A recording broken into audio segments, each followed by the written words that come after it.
Assalamualaikum warahmatullahi wabarakatuh.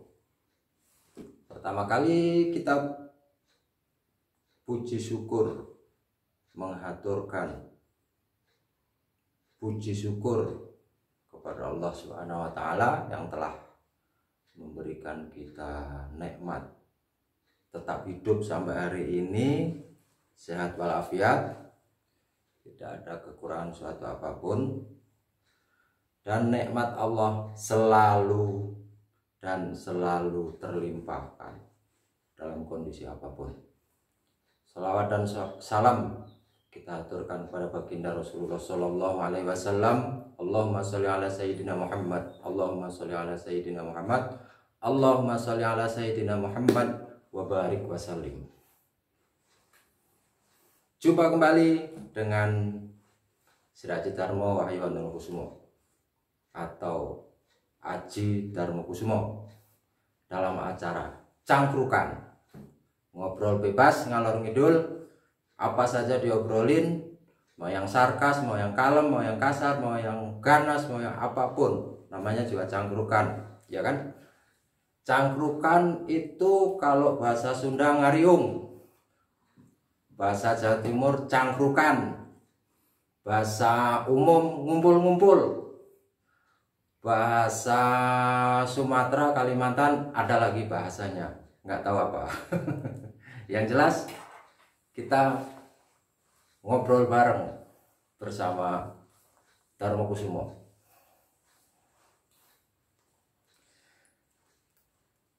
Malam ini temanya menarik, obrolan santai bebas tapi ada temanya. Dan kali ini ditemani oleh Mas Bimo Werkudara Baratasena Brotoseno. Ini tokoh Pandawa 5 ya. Tokoh Pandawa 5 yang berbadan tinggi besar, tegap, kesatria ya.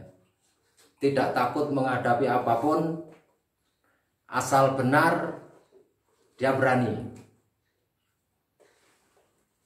Sang Bima. Itulah hebatnya Pandawa 5.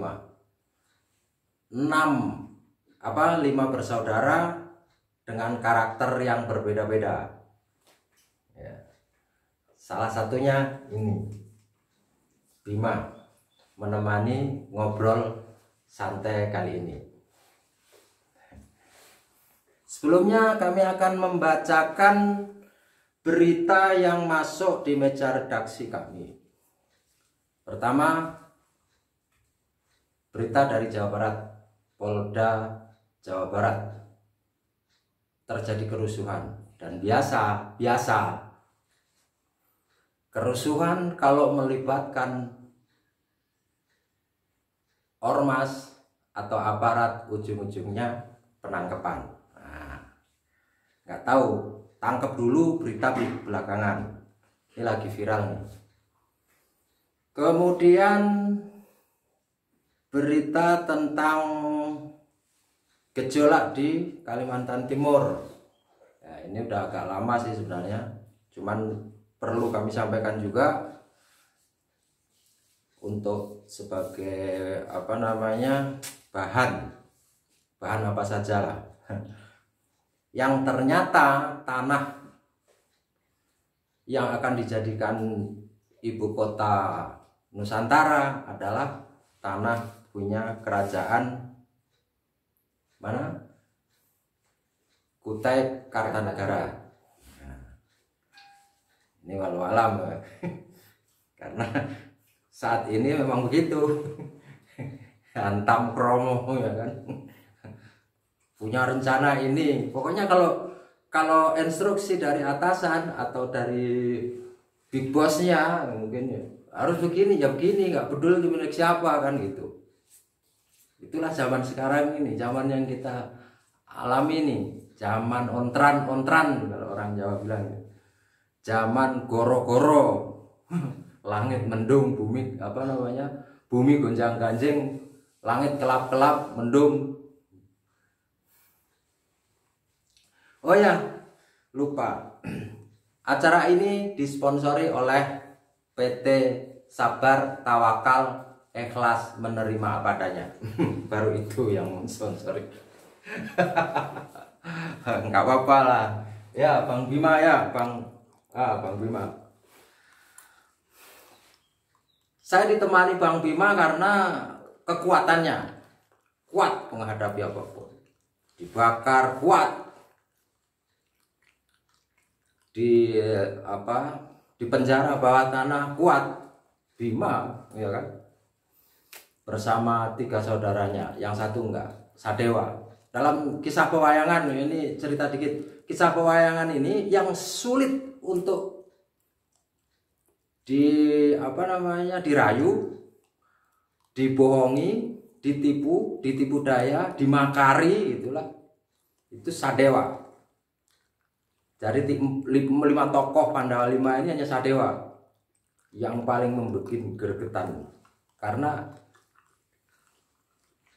dia tahu apapun yang sekiranya akan membahayakan itu dia akan tahu. Karena Sadewa adalah murid nomor 1-nya Kiai Semar. Lain kali kita bahas, ini nukilan saja. Ya, itu tadi 2 berita menarik ya. Polda Jabar yang terjadi kerusuhan di situ. Kemudian tanah yang akan dijadikan IKN itu tanah Kerajaan Kutai Kartanegara. Memang Indonesia ini sebenarnya kumpulan berbagai kerajaan-kerajaan, beberapa kerajaan-kerajaan. Yang terbesar adalah yang termasyhur dan mempunyai otoritas itu ada 3. Pajajaran, Majapahit, Mataram. Yang lainnya penting, tapi ada yang lebih, kalau bahasa ininya dedengkotnya, pucuk, pusat dari segala ini itunya gitu. Itu Pajajaran, Majapahit, Mataram. Makanya kalau dijadiin satu itu menjadi Majapahit, Pajajaran, Majapahit, Mataram, Binangun. Akhirnya menjadi Nusantara. Nah, mungkin dengan adanya ibu kota Nusantara, mungkin diambil dari itu. Ini mungkin, walaupun mereka nggak tahu apa enggak gitu. Esensi daripada Pajajaran, Majapahit, Mataram, Binangun. Ya akhirnya kemudian menjadi Nusantara. Ini berkaitan dengan Sumpah Palapa Gajah Mada yang akan menyatukan Nusantara. Padahal di sini itu banyak hal yang harus dibedah tentang Nusantara itu. Yang awal-awal kemarin di pertemuan sebelum ini udah kita bahas. Mulai kita bahas maksudnya. Dan sampai sekarang ini juga tentang Nusantara nih. Dan yang akan menjadi kepala kepemerintahan di ibu kota ya, atau gubernur jenderalnya udah pasti bisa ditebak. Karena prakarsa dari IKN itu siapa kan gitu. Ya enggak? Oke, itu sekilas berita, sekilas info, dan masih banyak berita yang lainnya yang bisa dilihat di media-media lainnya. Oke, untuk menyingkat waktu, kita langsung saja ke topik pembicaraan atau obrolan campuran santai ini. Bagi yang baru menemukan channel ini, pantau terus, karena channel ini lain daripada yang lain. Akan membedah sesuatu yang perlu dibedah, akan menggali sesuatu yang perlu digali, dan akan mengungkap rahasia-rahasia bumi Nusantara ini dan juga dunia. Silahkan pantau terus. Kalau ada pertanyaan, silahkan komen atau sampaikan di kolom komentar. terus sekedar masukan, sekedar atau untuk memberikan masukan, untuk memberikan bulian, untuk memberikan apa saja, silakan sampaikan di kolom komentar. Dan sebelumnya terima kasih saudaraku dimanapun berada yang kami cintai, yang selalu kami sayangi, dan semoga yang selalu Allah limpahkan rahmatnya ya. Nusantara. Ini kita berbicara Nusantara karena kebetulan pemindahan ibu kota juga tuh, ibu kotanya juga bernama Ibu Kota Nusantara. Jadi di sini banyak asumsi karena ada nama di situ DNID. DNID itu kan Dipa Nusantara Aidit. Tapi bagi saya nggak gitu. Nusantara ya Nusantara. Kalau dalam buku yang kemarin saya sampaikan itu namanya Java. Nusantara itu awalnya namanya Javan. Japan gitu kan. Japan. Pelajari. Ada seorang raja namanya Sri Aji Jayabaya. Mirip-mirip nama aku ya. Kalau beliau adalah Sri Paduka Raja Sri Aji Jayabaya. Seorang raja Kediri yang masyhur. Beliau bernama Sri Aji Jayabaya. Makanya pesan pentingnya dinamakan Jangka Jayabaya. Kalau nama saya Sri Aji Darmakusumo. Sri Aji Darmakusumo. Hampir sama. Apakah saya keturunan beliau? Walau alam, jangan dibahas itu.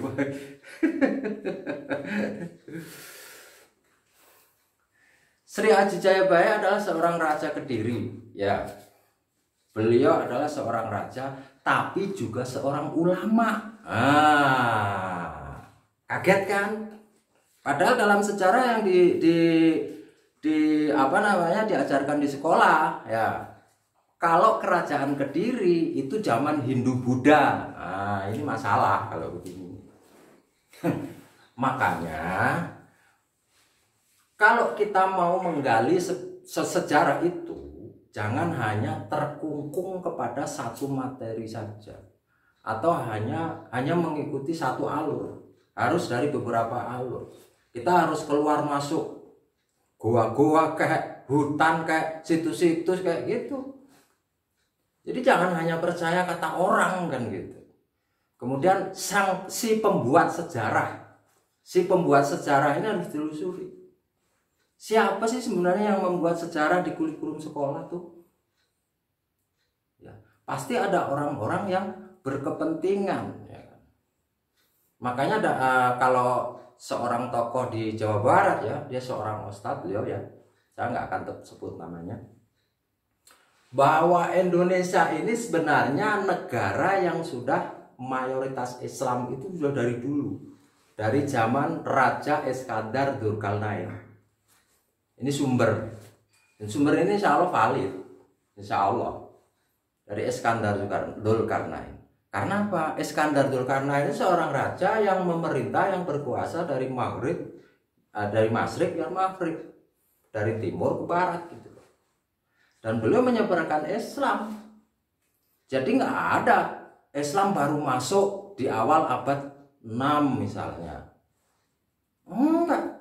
Begitu Allah menciptakan Nabiullah Adam alaihissalam, Islam sudah masuk. Ajaran Allah hanya satu, Islam saja. Tuh. Lantas bagaimana dengan yang lain, misalnya yang ini, yang itu? Ya itu terserah, itu bukan dari Allah kok. Itu aja kalau saya mah. Ya enggak? Bagi kami itu aja, bagi kami itu agama satu.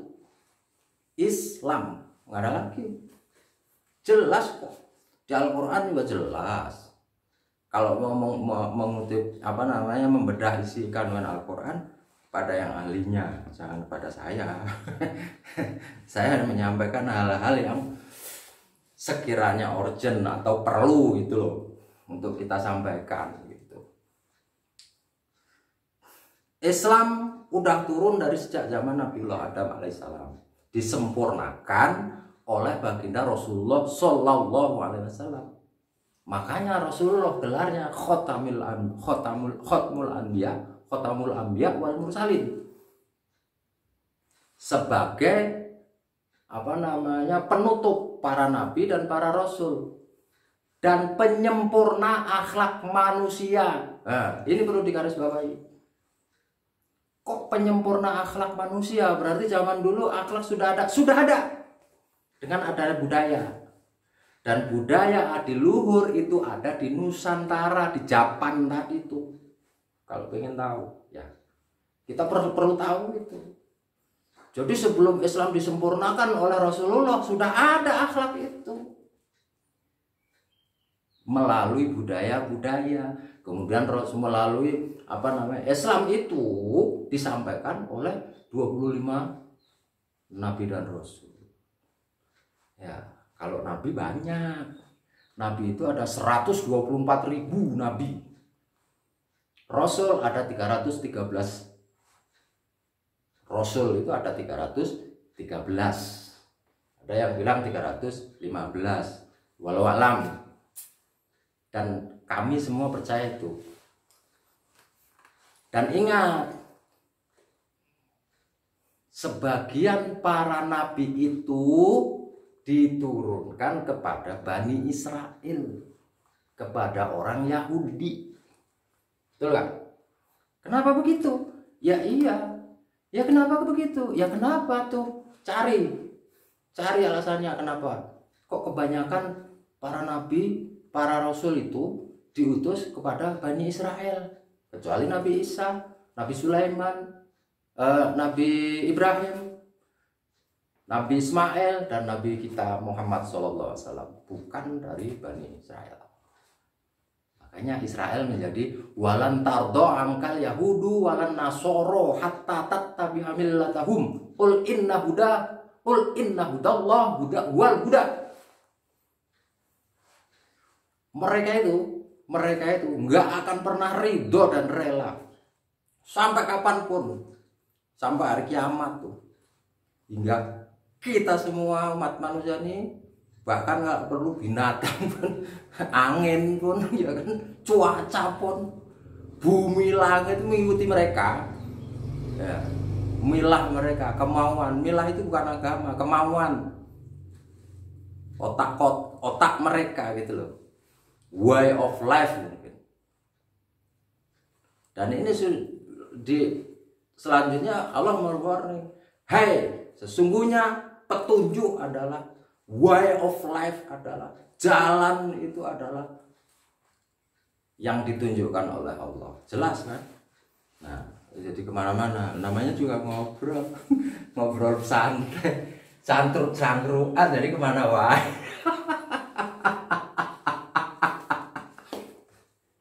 Kebablasan.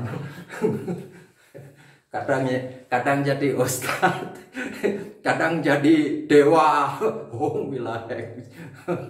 Ya kan, jadi wayang itu kan bayangan kehidupan. Kan gitu. Sampai mana tadi? Jayabaya ya. Jayabaya ya.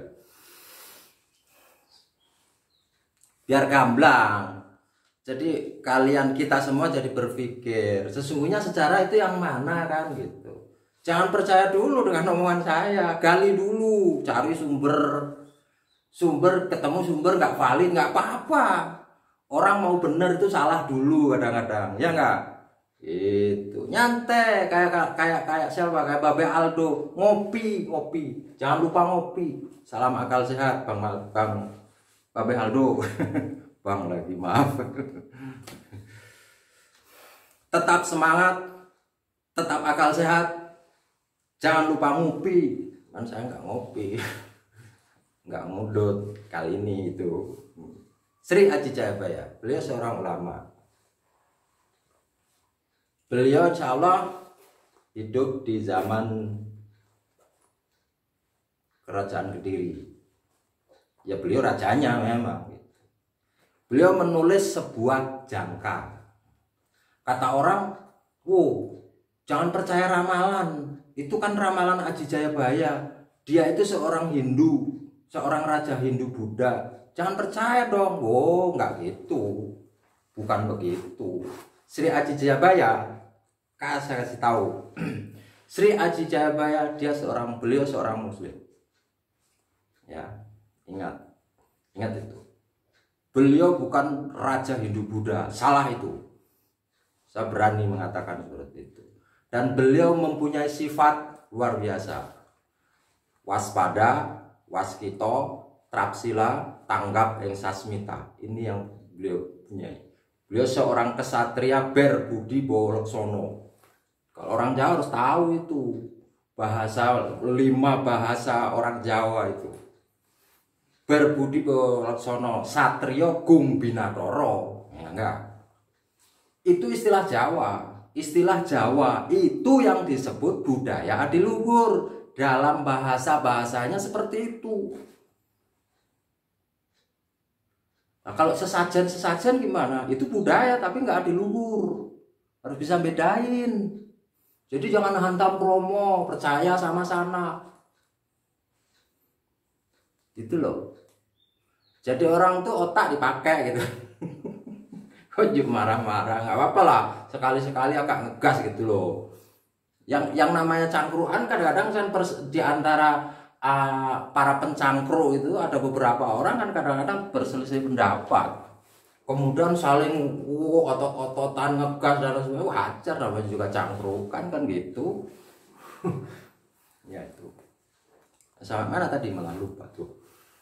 Nah, beliau seorang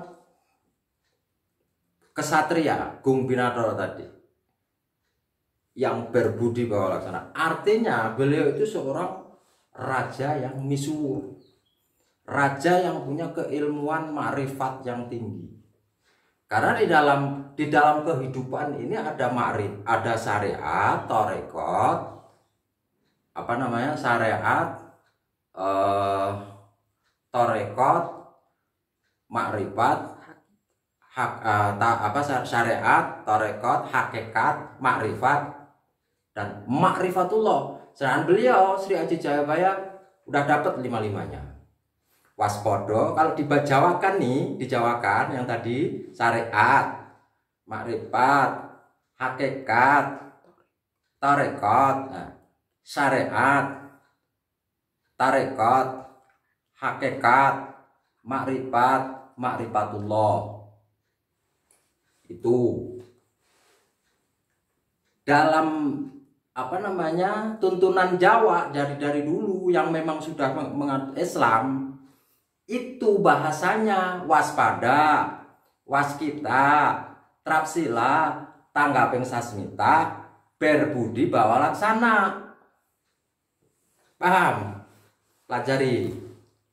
Maka beliau tahu sadurunge winarah namanya.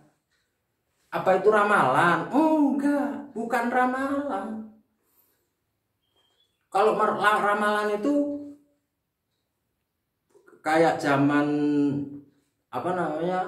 bisa dikatakan astronomi lah. Itu bukan ramalan, bukan. Kalau zaman Babilonia kuno itu bertahun-tahun mengamati peristiwa alam, kemudian mereka itu mampu menghitung yang namanya hitungan heksadesimal, hitungan yang sangat besar dan hitungan yang sangat kecil. Makanya orang Babilonia kuno itu di zaman Raja Namrud mampu memprediksi gerhana matahari hingga tahun 2045. Itu menggunakan hitung-hitungan astronomi namanya. Kalau Sri Aji Jayabaya, beliau karena dengan makrifatnya, makanya beliau menulis 45 jangka atau warning atau pesan moral itu. Dan 45 itu sekarang ini sudah terjadi, yang akan kita kupas satu persatu. Dari mulai angka pertama, ya kalau kita cukup sampai 2 pembahasan atau 3 ya syukur alhamdulillah ya. Kalau enggak ya kan kita capek juga. Namanya cangkruan tuh kadang-kadang harus ada kopinya, harus ada rokoknya, kadang-kadang sambil main apa gaple kayak apa itu namanya cangkruan. Nah, kita bahas sekarang.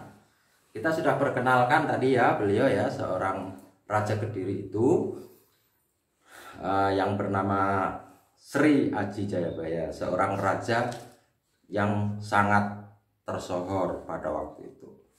Bahasa ini menggunakan tulisan Jawa, Jawa yang keluar-keluar gitu. Ada nggak? Ono coro kodoto sawolo podo joyo nyomogo godongo ana caraka data sawala pada jayanya maga batanga. Ada yang tahu nggak? Ada yang bisa membaca atau menulis dengan bahasa itu? Bagi orang Sunda atau Jawa sama aja tuh, cuman beda pengucapan hana atau hono gitu. Kalau orang Jawa orang Jawa Timur atau Jawa Tengah hono, kalau orang Jawa Barat hana, tapi sama isinya sama itu, dan hurufnya pun sama. Kalau memang itu. Pertama, pesan moral dari beliau Sri Aji Jayabaya. Akeh wong becik saya sengsara. Akeh wong becik saya sengsara. Maksudnya banyak orang baik, banyak orang yang alim, banyak orang yang punya predikat dan kepribadian yang soleh, artinya gitu. Semakin sengsara tapinya. Sudah terjadi belum? Sudah. Orang yang berpemikiran positif, berpemikiran luas untuk kemaslahatan orang banyak, ya, itu banyak sebenarnya. Tapi hidupnya sengsara karena orang yang seperti itu di zaman fase perjalanan umat Islam yang keempat ini, apalagi yang sudah di ujung begini, itu nggak ada gunanya. Bagi siapa nggak ada gunanya? Bagi penguasa yang memaksakan kehendak, namanya mulkan jabariyah. Itu gak ada gunanya orang-orang kayak gitu. Jadi akeh wong becik saya sengsara. Banyak orang baik semakin sengsara. Orang yang baik-baik itu disengsarakan, dicari-cari kesalahannya, ya, dicari-cari boroknya, diintip terus, dipasang spionis CCTV di mana-mana. Misalnya ada satu tokoh gitu. Tokoh itu bakal bisa mempengaruhi masyarakat banyak, tapi tidak bermanfaat bagi penguasa. Maka akan dicari-cari kesalahan. Dan itu bukan hal yang baru sebenarnya. Dari zaman Firaun pun begitu. Dari zaman Namrus pun begitu. Dari zaman Rasulullah apalagi. Dekat-dekat begitu. Rasulullah sendiri menerima intimidasi seperti itu. Apalagi zaman kita. Ya, dan ini sudah terjadi, saudara. Sudah terjadi. Kita lihat saja kemarin-kemarin gitu. Ke belakang, sebelum hari ini ke belakang. Banyak tokoh yang ditangkepin, bahkan dibunuh, dihina-hina, dibully di medsos, yang tempat ibadahnya, tempat mengajarnya selalu diganggu gitu. Itu orang baik-baik itu ya, seperti itu. Menolak kebijakan yang tidak semestinya. Ciri-cirinya orang baik gimana? Dia selalu menyuarakan sesuatu yang sekiranya tidak sesuai dengan pakem. Wah, karena kami ini orang semi kejawen ya. Tapi bukan ajaran kejawen loh. Bukan ajaran kejawen. Artinya yang menguri-uri budaya Pulau Jawa atau Nusantara. Dan kebetulan kami hidup di Pulau Jawa, maka kami ini menggunakan bahasa-bahasa orang Jawa dulu. orang-orang yang seperti itu akan selalu diintimidasi. Dan ini sebenarnya pesan-pesan beliau ini, pesan moral beliau ini yang jumlahnya 45 ini khusus di fase keempat. Di fase keempat. Pesan moralnya banyak. Tapi saya hanya membahas pesan yang khusus ada di fase keempat. Ini berdasarkan pengamatan-pengamatan. Kalau selain 45 pesan beliau ada misalnya besok naik wis tanah Jawa dikalungi besi. Yen wis kedadian ono perahu ngawang-ngawang. Maksudnya apa itu? Apa maksudnya? Pulau Jawa dikalungin besi. Pulau Jawa dikalungin besi untuk apa? Besi dikalungin. Rel kereta api. Cepatlah berpikir. Rel kereta api maksudnya. Nah, itu sudah zaman dulu, dari fase ketiga pun sudah ada rel kereta api itu. Terus perahu ngawang-ngawang. Apa itu? Pesawat tuh. Pesawat. Nyata kan? Karena apa? Beliau diberikan petunjuk dari Allah Subhanahu wa taala untuk menyampaikan pesan, bukan meramal. Awas nih para blogger kalau ngupload di media sosial ramalan Jayabaya. Enggak. Jayabaya enggak pernah meramal, tapi menyampaikan pesan moral. Dan itu jelas, spesifik terjadi. Dan menggunakan bahasa siloka. Enggak dengan bahasa blak-blakan gitu kan, enggak. Seperti hadis Nabi. Kan gitu. Bahasanya menggunakan bahasa sastra Arab. Dan pesan moralnya Sri Aji Jayabaya pun sama, menggunakan bahasa sastra Jawa yang sangat luhur dan halus. Akeh wong becik saya sengsara. Ya, setiap orang, tokoh, kiai, ustadz, aktivis yang menyuarakan kebenaran, yang namanya menyuarakan kebenaran kan berarti dia orang baik gitu. Sengsara karena apa? Ditangkap. Hati-hati, diintimidasi. Nggak enak kan diintimidasi tuh. Dapat WA, kau hari ini jam segini kan dibunuh, kau akan ditangkap.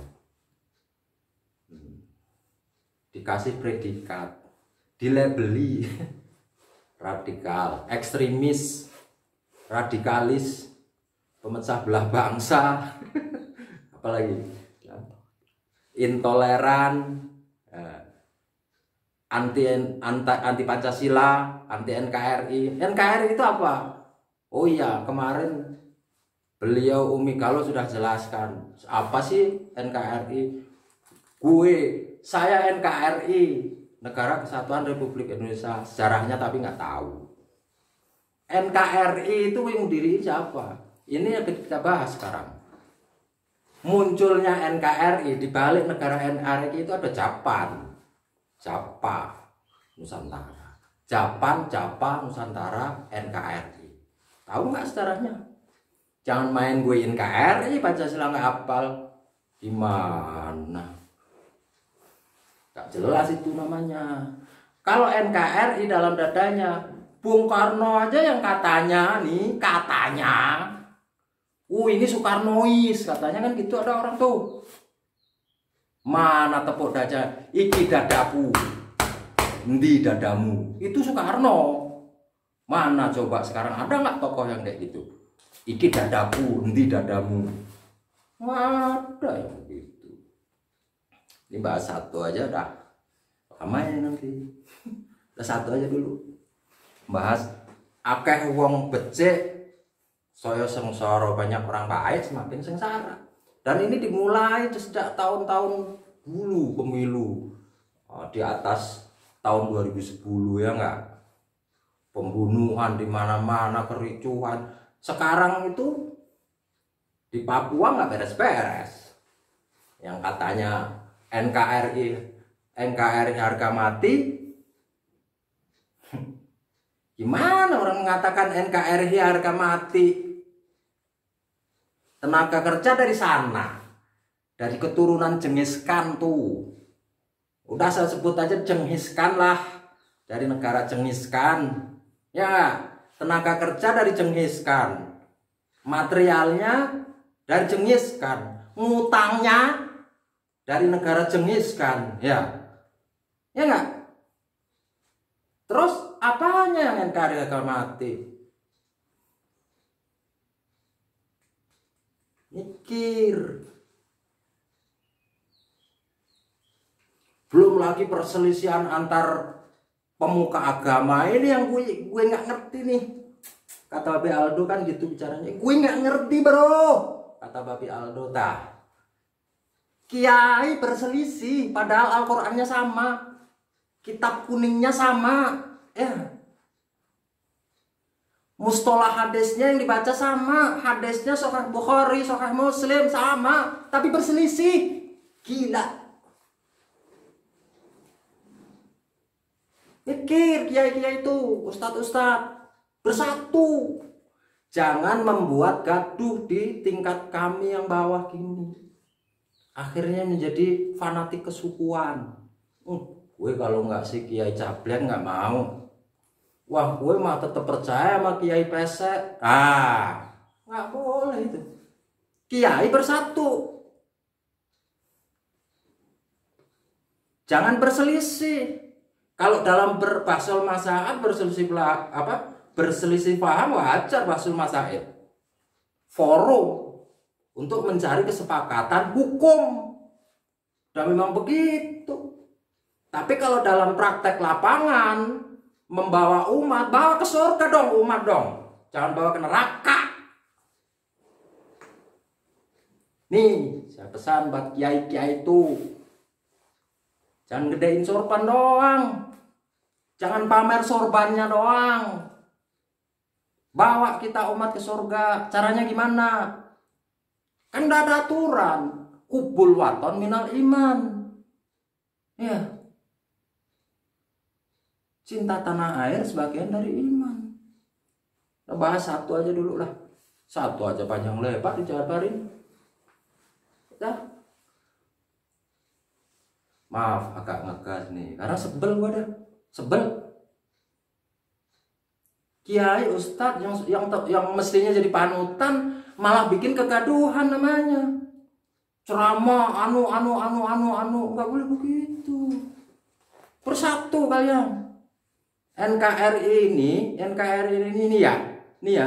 Kalau mau pengen tahu nih para kiai, para ustadz, para pemuka agama tuh, para gus, dengar baik-baik. 200 kerajaan Islam menyerahkan harta kerajaannya kepada Soekarno untuk mendirikan KRI. Dan akhirnya Soekarno khianat. Betul? Ayo. Indonesia ini sebenarnya bukan sebuah negara yang republik. Harusnya kalau tahu republik ada tanda kutipnya. Maka ketika pemutusan dasar negara Republik Indonesia, disitulah terjadi pengkhianatan. Akhirnya negara dipimpin oleh seorang presiden namanya Soekarno. Dan negara ini menjadi negara liberal. Dimulai dari situ. Yang berjuang siapa? Imam Bonjol, Bung Tomo, Sudirman, santri semua. Pangeran Diponegoro, Kiai Mojo yang memerdekakan itu. Bung Tomo seorang kesatria bukan dari golongan militer.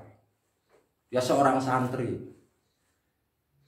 Panglima Sudirman seorang ustadz. Yang memerdekakan bangsa ini adalah orang-orang yang berpredikat santri, ustadz dan kiai. Bukan kalian-kalian itu orang Genghis Khan ke sini, orang-orang Tartar ke sini memecah belah bangsa.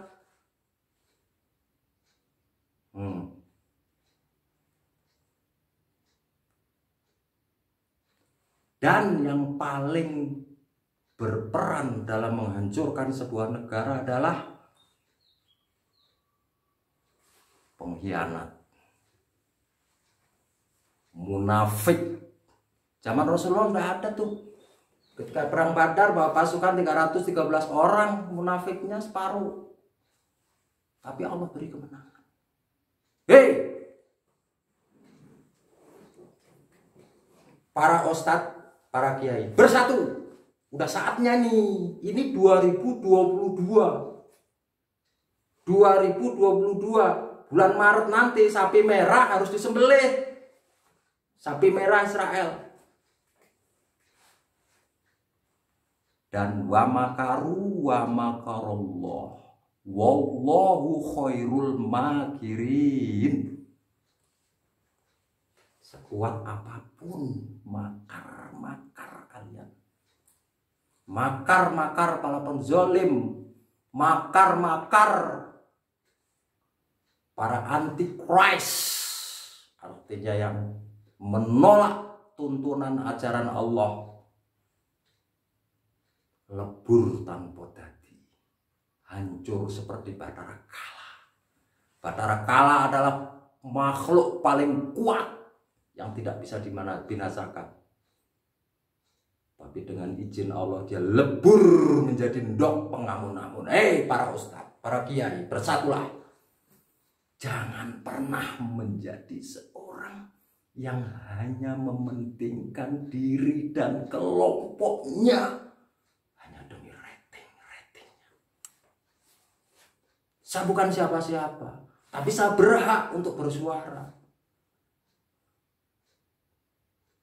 Ini pesan moral yang pertama dari sang misuwur weruh sadurunge winarah Sri Aji Jayabaya. Para pemuka agama, jangan hanya mementingkan sholawatan, walaupun itu penting. Sholat berjamaah itu penting.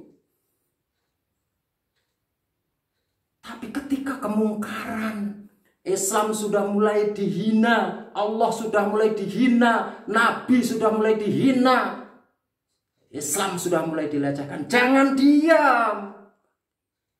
Bersatu. Kiai, ustadz, ulama, kapasitasnya masing-masing. Ada yang ilmunya nggak begitu bersanad. Bikin mereka supaya bisa bersanad. Misalnya ada Ustadz A nggak jelas, dia juga nggak mondok, deketi, rangkul. Ada seorang Ustadz yang kurang ilmunya, tapi punya kedudukan, punya masa, punya finansial, rangkul. Ustadz yang ilmunya sundul langit, kasih ilmunya, bagikan. Bukan malah saling menyalahkan. Ada ustadz katanya ilmunya nggak jelas, nggak bersanad, tapi tukang bebasin utang orang, tukang bedah rumah, tukang memberikan bantuan-bantuan kepada orang yang terdampak bencana-bencana. Bukan dibantu, malah dilapor-laporin, malah difitnah-fitnah. Janganlah jadi pengkhianat. Kiai Haji Hasyim Asy'ari menangis kalau melihat anak cucunya seperti ini. Karena beliaulah pendiri NKRI ini. Bersama Kiai Haji Ahmad Dahlan, para wali songo, para keturunan wali songo. Jangan hanya ngaku nih keturunan wali Gunung Jati kayak wali Sunan Ampel kak, ini keturunannya. Jangan hanya begitu, tunjukkan bahwa memang layak untuk menjadi seorang keturunan wali. Tunjukkan untuk membela agama, membela Allah, membela Rasulullah, membela Islam. Lebih konyol, ada yang konyol kan? Allah kok dibela katanya. Allah tuh nggak perlu dibela, Allah sama segala-galanya, nggak ngaji, katanya kiai. balaghah, mantek, nahwu, sorof. Di mana itu?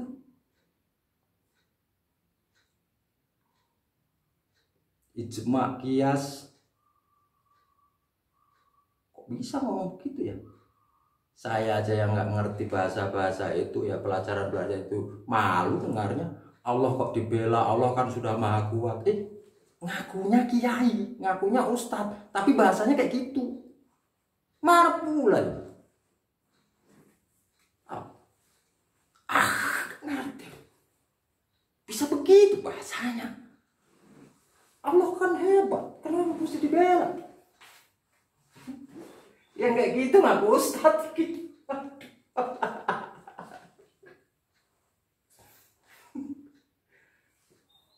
Masya Allah. Iya cak. Wes bengi, cangkruan nek ngene kesel awake ya. Ora ono kopine. Ngomongane iki dina iki enggak ngerti ya. Ngegas wae. Ya opo?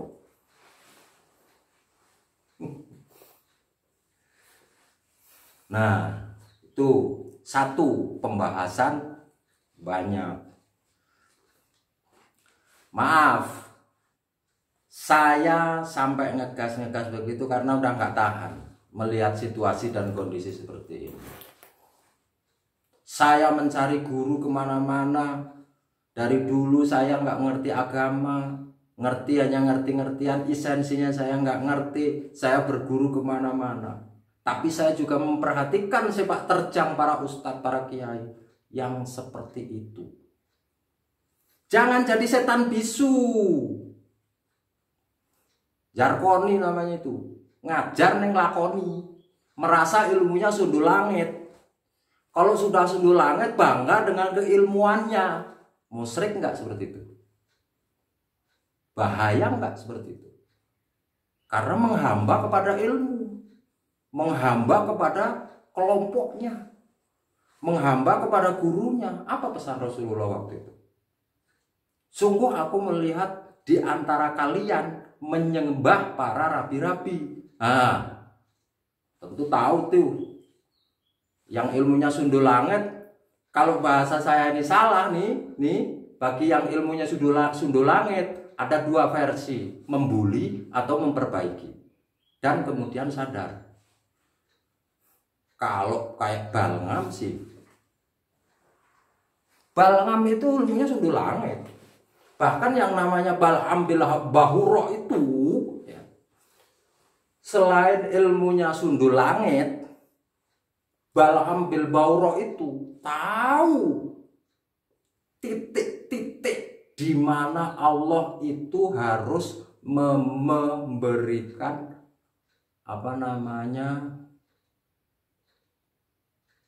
mustajabah dalam doanya Bal'am.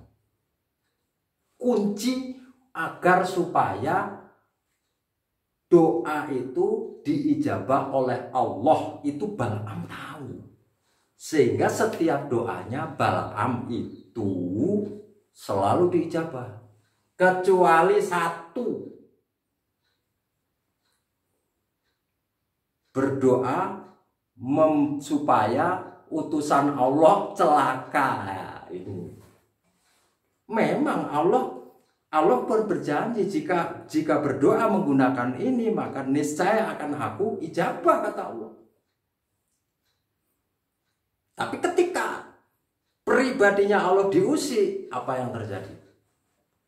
Bal'am dikutuk sama seperti iblis. Kita semua mau seperti itu? Hanya mau diam ketika Allah sudah dihinakan seperti ini? Para keturunan Rasulullah sudah dihinakan seperti ini, bahkan oleh orang-orang yang tega mengaku dirinya habaib, tapi membuli dan melecehkan habaib yang sah, jelas kehabaibannya. Hati-hati. Hartamu, kekuasaanmu, kedudukan kalian, harta kalian kedudukan kalian, pangkat kalian nggak akan mampu menolong. Jamin, dijamin nggak akan bisa menolong selama tidak mengikuti aturan Allah. Catat. Jangan pura-pura diam, jangan pura-pura budek. Fir'aun itu kuasa penuh atas wilayah yang dia klaim. Apa yang terjadi? Jasadnya pun sampai sekarang ada. Dalam Al-Qur'annya jelas, Allah Maha memelihara untuk sebagai bahan renungan, bahan pembelajaran kelak, kata Al-Qur'an.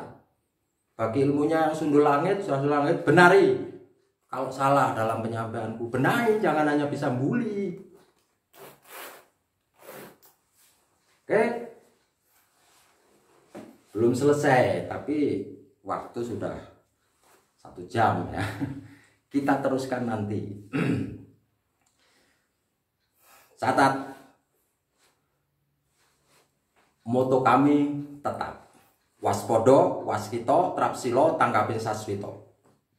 Jar basuki mawa beyo.